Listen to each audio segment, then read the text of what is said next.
ever you have time between your important works.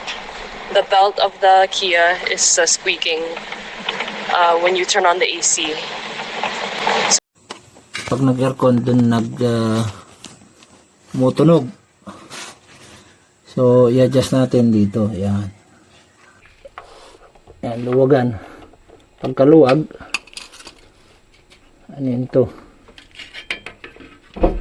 Kita. Yan. Higpitan dito. Kasi ang luwag oh.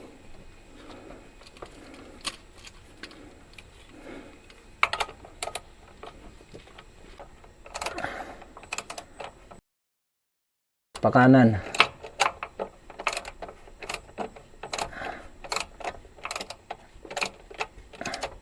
Para humigpit. Testing natin ngayon. Ayan, maluwag pa.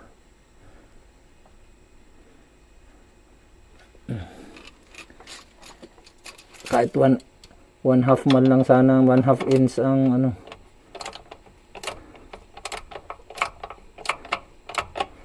Hindi ko na ginak para ano. Mas madali sana kung may lifter talaga eh. Ayan, meron pa. Palawag niya, pasikip. Pasikip. Pakanan yung higpit mo dito.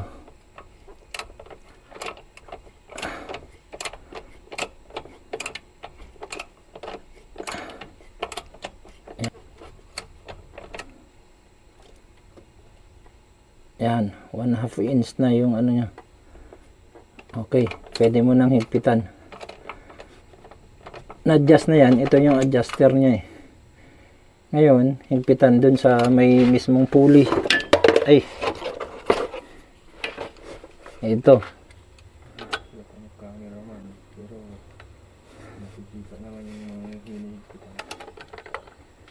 Ayan.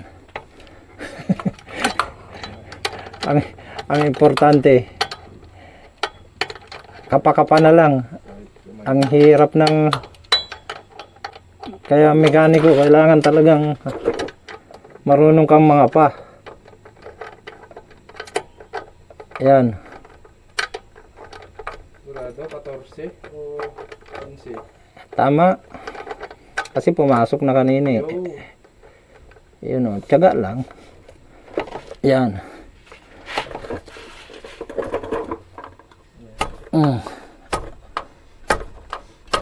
Kailangan mahigpit yan para hindi luluwag.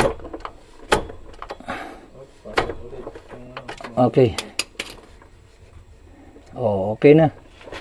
Wala nang ano yan. Hirap lumabas. Grabe, ang hirap dumukot pag walang lifter. Ayos na yan. Testing natin. Yan, neutral. Ayun.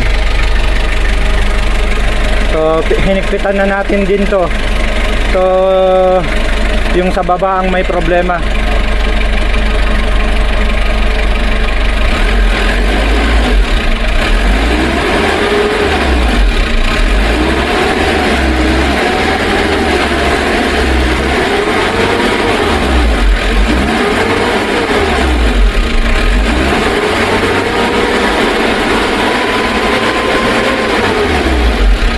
Okay.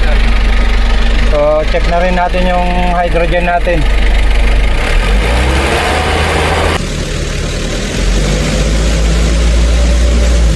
Ano? Yun.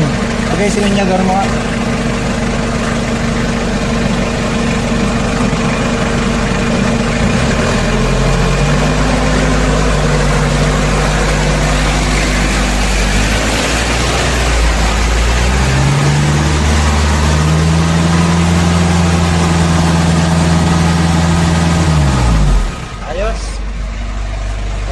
Wala nang ingay na ako.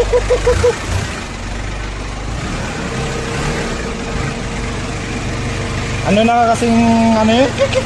Gumaganon? Pambelt sa... Pambelt. Sa may aircon. Okay. Patayin na natin. Siyempre pag pinatay mo yan, matay na rin yung hydrogen natin.